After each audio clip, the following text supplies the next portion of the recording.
કરોડપતિના દીકરા હોય ખાતા હોય એટલે પાટિયું માથે બેઠા બેઠા રોડ માથે પીઝા ખાવાઈ ગયા હતા, પાણીપુરીઓ ખાવા જાય, મરો ખાવ, શું પરજા થાય ભલા મારા? હોય પડેલી ગણેલી પરજા, પણ 40 વર્ષની ઉભા વાડા જેવી રખડ દે, કોઈ દીકરીએ દેતું નથી. શું સંસ્કારનો સાંટોય નથી મારી પાસે, શું દીકરીઓ દે? આમ એક ગામમાં કથા વંચાતી હતી ને, બાપુએ કીધું છેલ્લા દી વિમાન આવશે, સ્વર્ગમાં કોને આવવું છે? બધા ઊંચા હાથ કરે. બે જણા બેઠા હતા ને, એ નહોતા ઊંચા હાથ કરતા. એટલે ઓલા ગયેલા, પણ તમે કેમ નથી ઊંચા કરતા? તમે કેમ ઊંચા હાથ નથી કરતા? ઈ કે અમે આ ગામના જમાઈ છીએ, આ બધા જાય એટલે અહીંયા સ્વર્ગ જ છે, જવાય દો ને. બલાયો બધી અમારા હમણાં જીવણભાઈ ને અમે બેઠા હતા, ઈ કે બધા દાણા જ નકરા જોરાય જોરે કે. મેં કીધું જોનારાનું જોરાનારાનું બે નું હાલે છે, આપણને શું વાંધો છે? શું નડતું છે? શું નડતું છે? મહિનો બે ભાઈ હું તો અહીંયા અમારે જોવે ને, હું તો એમ કહું કઈ નડે નહીં, પણ હવે નડશે. આ મહિને થાય બેઠા છો ને, 3 રૂપિયા દાડિયું નથી જડતું, 1 મહિને થાય બેઠા છો એટલે હવે નડવાની. અરે ધંધો નથી કરવો, નડે શું નડે? માતાજી નડે? માં કોઈ દી કોઈને નડે? માં કોઈ દી કોઈને મારે? ઈ સત્ય જ નથી ભલામણ. અને મફતમાં આખી દુનિયા દુખી છે.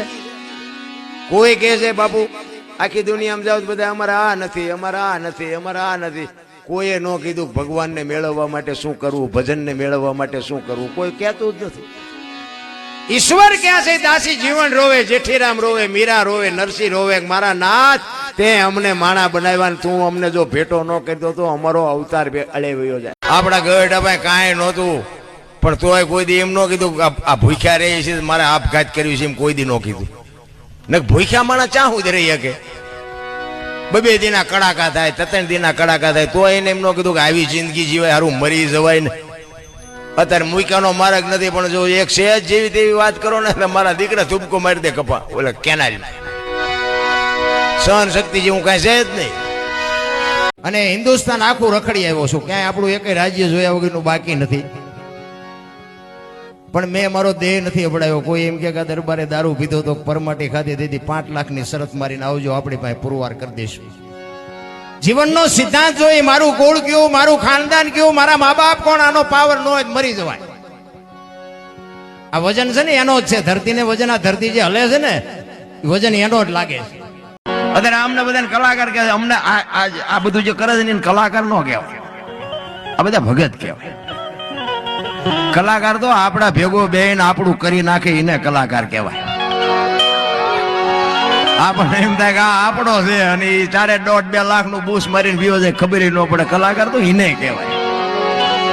અમે તો હુંવાડું કરવા આવ્યા છીએ, આનંદ કરીને પીવો જવાનું છે. અંધારી ઓરડી હોય એમાં ભેંસ ને બાંધો અને એક બથ ભરી રજકો નાખો અને એમાં ભેગું એક આંકડાનું પાન નાખજો. સવારે એ બધો રજકો ખાઈ ગઈ છે ને આંકડાનું પાન પડ્યું છે, ત્યાં આપણને ખબર પડે કે આને ખબર પડે શું ખવાય ને શું ન ખવાય, માણસ નથી ખબર પડતી. બોલો તમે જો આપણું ઘર હોય ને, ઘર એમાં મોટી મોટી ગોળીઓ હોય, વાસણ ઠામડા હોય ને, મોટી મોટી ગોળીઓ હોય ને, મોટા ટીપોયો હોય ને, મોટા તાસ હોય. આ કોઈ દી છે કામમાં આવે? અભરીએ ચડાવ્યો દિવાળીએ બૈરા ઉતારે ને આમ તમે જો હાથના સોડા પડવી દે, તઈ માન જરા ખાડા થાય અને પાછા ચડાવી દે. આવતી દિવાળીએ સોડા જ પડાવે, બાકી કોઈ દી કામમાં ન આવે. અને ઓલા સાલિયા ગ્લાસ ને ઓલી ચમચીઓ લોટા તમે રોજ ઠેબે આવે, 3 વખત તમારા ઓજરા ભરે, ઈ 3 વખત ઠેબે આવે, નાના જ કામમાં આવે, મોટા તો કાંઈ છે જ નહીં બાપુ. શહેરમાં તો હારા અમને ગાંડા જ ગણે છે. લ્યો શહેરમાં અમને કોઈ સાંભળવા જ રાજી નથી. એકચ્યુઅલી આવું કઈ હોય જ નહીં, સાલા ખોટા ઉજાગરા કરે, મરી જાઓ. એકચ્યુઅલી ના દીકરાઓ, આ દીકરાઓ મારા તમારે આમાં તો આવવું જ પડશે. જીવ છે એ શિવમાંથી જુદો પડેલો ટુકડો છે, અને જીવને શિવને એક કરવા માટે બાપુ જરૂર ભજન નહીં પડે. બુદ્ધિથી, પૈસાથી, વિજ્ઞાનથી જીવ શિવ એક ન થાય. લખવું હોય તો લખી લેજો. રાવણે નક્કી કર્યું હતું કે રામ છે એ બ્રહ્મ છે અને ઈ મને મારે તો મને મુક્તિ મળે. એના ઘરમાં હું જેવી તેવી ચોરી કરું તો એ મને મારે નહીં. સીતાજીને લાવવાનું કારણ આ જ હતું. અને સીતાજીને ઉપાડ્યા ને ત્યારે રાવણે માં કહીને ઉપાડ્યા છે. માને કોઈ દી કોઈ પત્ની બનાવી ન શકે, દુનિયા ગમે એ બોલી નાખે. અને અશોક વનમાં રાખ્યા છે. અશોક વાટિકા જ્યાં હતી ને ત્યાં સીતાજીને રાખ્યા છે, પોતાના મેલે નથી લઈ ગયો. નકર વનમાંથી અશોક વાટિકામાં લઈ જવામાં જો રાવણને કોઈ ન રોકતું હોય તો અશોક વાટિકામાંથી પોતાના મેલે લઈ જવામાં રાવણને કોણ રોકત? પણ એને એની મુક્તિ મેળવવા માટે આ કર્યું હતું. અને એમાં જયારે વિભીષણ જયારે આ સલાહ દેવા આવ્યો ત્યારે રાવણને એમ થયું કે આને જો હું અત્યારે જાકારો દઉં ને તો આ રામ પાસે જવાનો, અને મને નાભીમાં અમૃત છે ને આને એકને ખબર છે, રામ મને ગમે ત્યાં મારશે તો હું મરીશ નહીં, નાભીમાં બાણ મારશે ને તો હું મરીશ, આને હું જાકારો આપું ને તો આ રામ પાસે જ જાય. આનું નામ વીજળીના ચમકારે મોતી પરોયું કહેવાય. મારા દીકરાની દીકરી હમણે મને કહેતી હતી, મને કે દાદા તમે બેહજો કે અમારે તમારા ભજન સાંભળવા છે. બાપુ જો આ મારા નાથની કૃપા છે, અને મારો દીકરો ભજન ગાય છે, ઘણા બધા ઓળખે છે, મારા દીકરાનો દીકરો ગાય છે. વિચાર કરજો, હવારમાં સૂરજ ઉગે ને એ આખી દુનિયા હાટું ઉગે છે, પણ આજે મારા છોકરા ગાય છે ને એ કદાચ કાલ મને રોટલો દે કે ન દે, પણ આખી જગત ને કેવું પડે કે આ અનોપસિંહ નો દીકરો છે બાપુ, એ મારા માટે ઉગ્યો છે. એટલા માટે કહું છું બાપુ, સંતાનને કઈક સંસ્કાર આપજો. સંસ્કાર બજારમાં મળતા હોત ને તો પૈસા વાળા કોઈ નો વધવા દેત આપણા હાટું. ઘરની વાત ઘરમાં રખાય, બાકી છે ને એકતાની જે મજા છે ને એની વાત આખી જુદી છે. હું તો બેનો દીકરીઓને ખાસ કહું કે ઘરની આબરૂ વધારવી હોય ને તો બાપુ આપણું ઘરે માણા સારું હોય ને તો જ વધે એવું છે. બાકી મૂછનો વળ તો બધા બહુ દે છે, એ ઘરે જાય ને ખબર પડે. ચારે ઘોડી દોરીઓ હાથમાં અપાવી દે બેઠા બેઠા રબડ ઘોડે ખેંચતા હોય, આપણે એમ ખરા બહાર તો ધોકા પસાડે છે. આખી દુનિયાના નિહાકા લીધા છે તો ઓલો શું અહીંયા ગાંડો છે બધો હિસાબ નહીં રાખતો કે મસું એટલું મસો ભાઈ કે ખાવા દઉં તો હું ભગવાન નો કહેવાય ને. આપણા ગઈઢા બાપુ એવા ચોખ્ખા હતા ને, આમ એક વાદળી સડે ને માગ્યા વરસાદ મરતા હતા. ઈ સમય તમે મેં જોયેલો, અને અત્યારે તમે જોવો તો નો થાય ધારું પાછાથી ઝીકી નાખે, અને થાય તો સારું આમ નામ તાકી રહ્યો 3 મહિના સુધી તાકી રહ્યા, સાટ ન પડી. એટલે આ બધા બુદ્ધિશાળી છો, થોડોક વરસાવો ને તો હજી આંખ જ નથી ઉગડતી. કહેવાનો મારો મિનિંગ ઈશ્વરે તમારો મારો, મને તો એમ થાય જીવે એવું હવે ન થાય. વાહન મકાન રૂપિયા લોઢા હવામાં ઉડે વગર દોડે વાતું થાય, હિલોળા કરે એવું નથી. પણ જીવતા ન આવડે તો શું કરવાનું? આપણે ઓલા માગણ આવે તો ડેલીઓ આડી કરે. હવે શું તમે ગોપીચંદ થવાના હતા? મહાપુરુષો આપણા આડું હાવ હલકું કરી દીધું. આપણા ઇતિહાસ છે ને કે દીકરો કાપ્યો ને બૈરું આપ્યું ને ઓલાની બારોબાર માટી આપી ને બધું કર્યું. આપણે કઈ કરવાનું નથી. મેં કીધું એમ કોકના જો બૂસ મારવાનું બંધ કરી દીધી, દીકરા જ કાપ્યા છે, કઈ કરવાનું નથી. કર્મની ગતિ કોઈ તમે વિચાર કરો, થઈ થાવીને થાશે. ત્રિકાળ જ્ઞાની મહાપુરુષ ગંગાનો પુત્ર ભીષ્મ છેલ્લે બાણની પથારીમાં હોવું પડ્યું. કાલ શું બનવાનું ઈ જેને ખબર હોય, પોતાના મૃત્યુને બાપુ પાછું જો ઠેલી શકતો હોય તો આ મહાપુરુષ કેવો હોય છે. કુરુક્ષેત્રના મેદાનમાં જેથી બાપુ હામ આવીને ઉભા રહ્યા ને, તેથી કૃષ્ણ પરમાત્મા પાંડવના પક્ષમાં હતા અને ભીષ્મ બાપુ કૌરવના પક્ષમાં હતા. અને ભીષ્મ કૃષ્ણને કહે છે કે તું જે પક્ષમાં હોય પક્ષ હારે નહીં, પણ દુર્યોધનનું અનાજ મેં ખાધું છે એટલે મારે સેનાપતિ બન્યા વગર છૂટકો નથી. કૃષ્ણ કહે છે દાદા મારે કઈ હથિયાર ઉપાડવાના નથી, હું તો એક અર્જુનનો રથ લાવનાર સારથી છું. ત્યારે ભીષ્મ મનોમન કહે છે કે બીક તારી એકની જ લાગે છે, બાકી આ દુનિયામાં એવી કઈ તાકાત હતી કે ભીષ્મને હરાવી શકે. કે પતિ પત્ની કા એક મતા તો સરગાપુરમાં સતા. આપણી વાત આપણું બૈરું સમજીએ કે આપણા બૈરાની વાત આપણે સમજીએ કે તો જ બાપુ ગાડું વ્યવસ્થિત હાલે. બાકી હાલે બધાય પણ આમાં હાલે છે. આપણે એમ જગા પોગે નક્કી નહીં. તમે 2 દી બહાર ગામ જાઓ ને, 2 દી હાજ પડે ને તમને કીડીયું સડે. હાલો હવે ઘરે, હાલો હવે ઘરે. આ દીકરીઓ 18 વર્ષ સુધી બાપના ઘરે રહી હોય અને બાપ લગ્ન કરે ને હરફ કાંચડી ઉતારીને વિયો જાય ને વહી જાય. કોઈ દી નો કીધું કે મને આ ગમતું નથી, મારા બાપાને વિયો જવું. સમર્પણ એને કહેવાય. મારી લાડકી મારી ઢીંગલી મારી પાઘડી હો.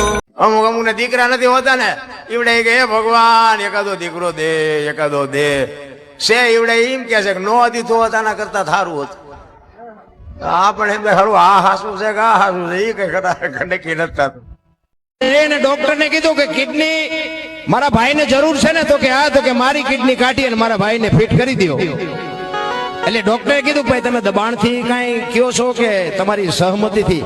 કે ના મારી સહમતિથી. પછી કે તમારા ઘરના બૈરા તો કે આ છે ને એનો દીકરો દીકરી એનું બૈરું એ બધાને બોલાવ્યા. એ કે આ કોણ છે? તો કે મારા ઘરવાળા છે. તો કે આ કોણ છે? કે મારો દિયર છે.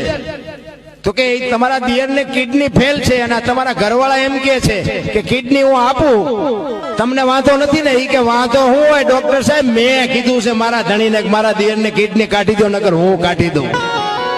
આ 6 મહિના પહેલાની વાત બાપુ. આ દીકરીઓને બાપુ સલામ કર્યું છે. ભાઈ તો કદાચ સારું કહેવાય કે ભાઈના ઉપર ભાઈને પ્રેમ આવ્યો, પણ ભાભીને જો દેર ઉપર આટલો પ્રેમ હોય તો મારા બાપ દુનિયામાં કોઈ દી દુકાળ ન પડે. તમને ને મને જો અત્યારે હોનાનું અણિયું નીકળે તોય શંકા જાગે કે હોનાના અણિયા ન હોય તેથી રામને નહીં ખબર પડી હોય. પણ એ તમને ને મને સંકેત કર્યો છે કે મોહની વાયા ધોડો ને એટલે વાયા ઘર બરબાદ જ થઈ જાય. બહુ મોહ વાયા ધોડવું નહીં. રામાયણ છે ને કઈ જુદી છે. અરે ગમે એવો દારૂડિયો માણા હશે ને પણ એને કોઈ દી એના જમય દારૂડિયો ગોઈતો કોઈ દી. પોતે દારૂડિયો હોય ને ઈ એની દીકરીનો સંબંધ ગોતે ને તો એમ કે ભાઈ જો લખણ નો હોય તો પણ તારે તો 18 છે. માના બાપના બાપુ કાળજા ઠારજો. જિંદગીમાં જો કાંટો વાગે તો તમારો ગુલામ થજો. માના બાપને હાચવી લેજો. એના જેવા કોઈ ભગવાન ને કોઈ માતાજી ને પિતાજી ને ગુરુજી ને આન ફલાણું ઢોકળું કાંઈ છે નહીં. માં ને બાપ ને જ બાપુ તમારે એક સારો રોટલો કરીને ખવડાવવાનો છે, કાંઈ કરવાનું નથી. અને એમાંથી ચૂકી જાય તો બાપુ આ દુનિયામાં કોઈ દી તમારી ગાડી ક્યાંય પાટે હાલે નહીં. 40 લાખની ગાડીઓ લઈને નીકળે, વાયલી સીટમાં જોવો કૂતરો બેઠો બોલો લબરક થતો હોય. હવે આમાં માં ને બાપાને બેહાર્યા હોય તો અરે અમને સારું જોડું નથી જડ્યું, અમારો દીકરો કેવી ગાડીમાં ફેર્યો. બાપુ જિંદગીમાં તાવ ન આવે તાવ. હું અમારે થાનની બાજુમાં એક રામદેવજી બાપાનું મંદિર છે, એક નાનો એવો આશ્રમ છે. આ દુનિયામાં બાપુ ચારે બાજુ બટાઝટી બોલવા માંડી ને આપણી આંગળી કોઈ નહોતું પકડ્યું તેથી બાપુ એ સાધુએ મારી આંગળી પકડી. નગર આ એક સ્ટેજ ઉપર અને આ જળિયા દાદાની સાક્ષીએ કહું છું કે મારું મર્ડર ક્યારે થાય એની કોઈ મને ખાતરી નહોતી. હું એક રસ્તે હાલી નહોતો શકતો, એક પથારીએ સુઈ નહોતો શકતો, અને એટલા મને બાપુ મારવા ફરતા હતા. પણ એ સાધુ પોતે રબારી ભગત છે પણ પોતે બાપુ ગાયોની સેવા અને 24 કલાક હરિહર હાકે. રાતે 2 વાગે આપણું બૈરું નો રાંધી દે બાપુ એ સાધુ તમને રાંધીને ખવડાવે. એવો આશ્રમ નાનો એવો છે. અને ત્યાં હું આજ 29 વર્ષથી આ દર અંજવાળી બીજે હું ત્યાં હોય. આજે અમારા વિડિયા બહાર પડ્યા ને અત્યારે મને દુનિયા ઓળખે છે ને. એ બીજ ના દે બાપુ 2 લાખ રૂપિયાની મને ઓફર આપે પણ હું કહું નહીં બીજ નહીં. એ તો ઓલો મેં કીધું ફોન કરાવે છે કે બેટા મારે હું તને આગળ લઈ આવ્યો છું, તું 2 લાખની લાલચમાં જાસ કે નથી જતો? 2 નહીં પણ મેં કીધું મારા ભારો ભાઈ રૂપિયા આપો તો મેં કીધું હું નહીં આવું, બીજ ના દે નહીં. હા વિચારવા જેવું છે. અને સાચું છે ને, સાચું જો બાપુ ઉતરી જાય ને તો હજમ થતું નથી. ભજન ગાવું એના કરતા કરવું અઘરું છે, કરવા કરતા સમજવું અઘરું છે, સમજવા કરતા જીવનમાં ઉતારવું અઘરું છે.